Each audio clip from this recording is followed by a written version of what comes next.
هغه مفتی سونه مې مفتی ندیم دی کنه واسه کاګه غونډه کې خلای دا امیر صاحب ته یو دهري سړی او ستا دهریت دا به ثابتو انشاءالله.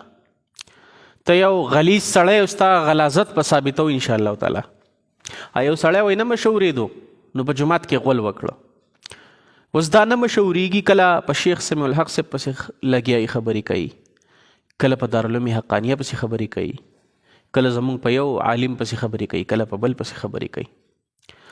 او دا بعضی امیر صاحبان نه بعضی امیر صاحبان چې کوم داسې د ده شانته کي دا چې 4 میاشتې ولګوي بیا مولیانو له مشورې ورکوي.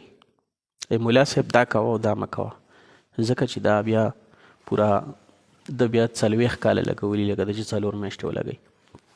بهرحال تبلیغ زنده‌باد، زمونږ د تبلیغ مشران زنده‌باد.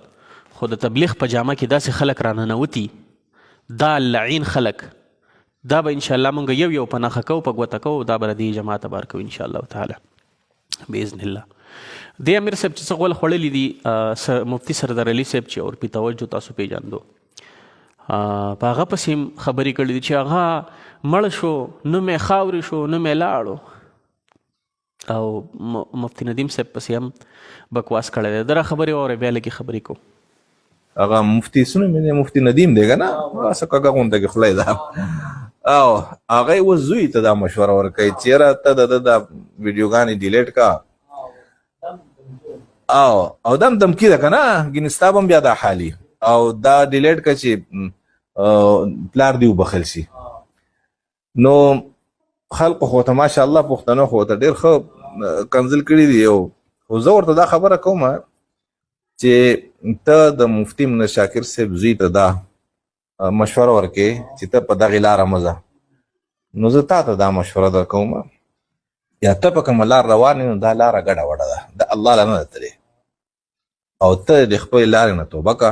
تا چې سم خبرې کړي سم مناظرې دي کړي په دې باندې تا ته یو ذره ثواب نه میلاویږي. په دې نه ستا نه الله خوشحاله دی نه د الله رسول خوشحاله دی.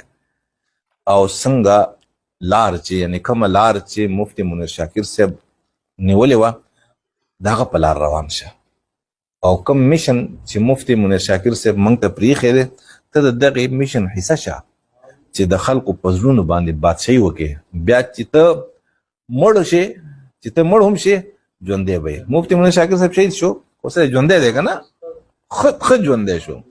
منصور مړ شو ښه ژوندی شو.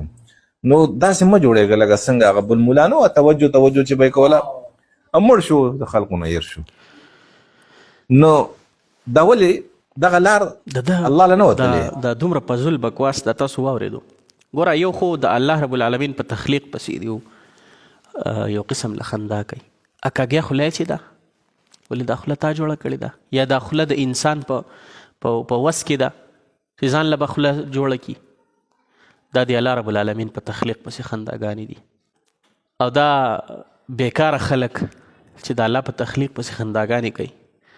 مونږ به دا وایو امیر صاحب چې الله دې ته هدایت وکړي، او که هدایت درته الله نه کوي نو انشاءالله تعالی چې ویډیو دې راځي که نه نو بس سک او سپیړه به تیاروي دته انشاءالله تعالی.